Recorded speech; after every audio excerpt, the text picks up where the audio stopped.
such a revolt, and it unified us so much that our membership went up 4 or 5 times in the course of a year. And we're at 2.4 million members, and I think that what Donald Trump's going to do is unify us in a way that's never been seen before. We're going to get 10 million members, and we're going to be so much stronger. And I'm also confident because our theory of change was never really premised on this idea of a strong president. It was always based on the accumulation of local grassroots victories to show what could be done and to inspire federal and international action. There's no better example of that than right here in Illinois.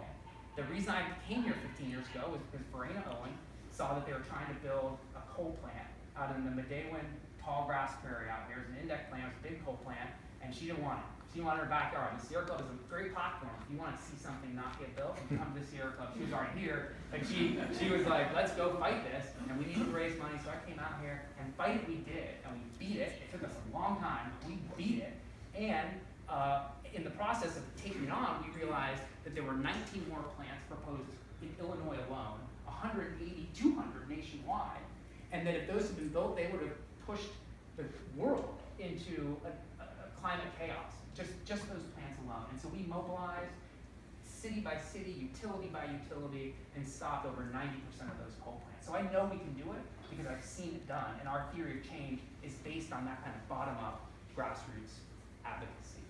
And so what that means for us right now in terms of what we're going to do is, yes, we're going to have to play some very ferocious defense at the federal level because the Republicans, I mean, they're talking about putting Sarah Palin in charge of the Department of Interior. Think about that for a second. It is frightening. Even if they don't go that route, it's clear that Howard Ham, a huge oil executive out of Oklahoma, is advising them on their energy policy.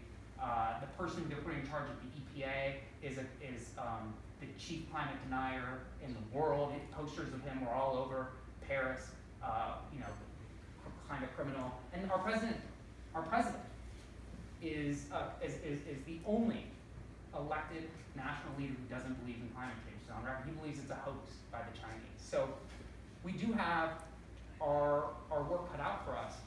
And so we're going to have to play ferocious defense at the federal level because they're going to go after the Clean Air Act, they're going to go after the Clean Water Act, they're going to go after the Endangered Species Act. You can kiss the Clean Power Plan goodbye. I mean, it's going to be an all-out assault. They're going to unfund the EPA. And so we're going to have to do everything we can to make sure that we don't lose some of the key laws that we fought so hard for.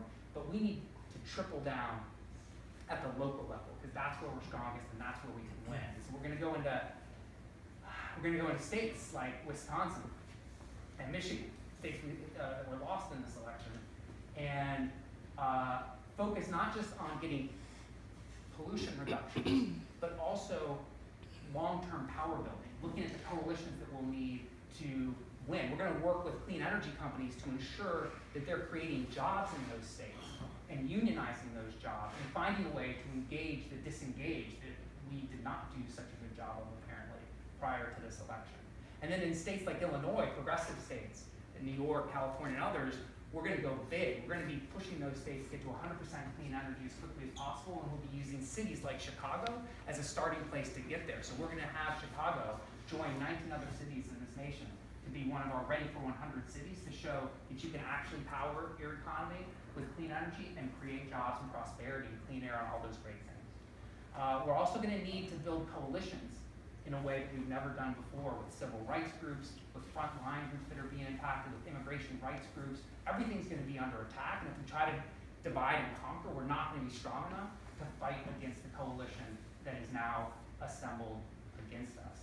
But I feel that knowing those things and seeing the world clearly, or at least more clearly than I did on Tuesday, that we can do this, and we've already proven that we can do it in many places.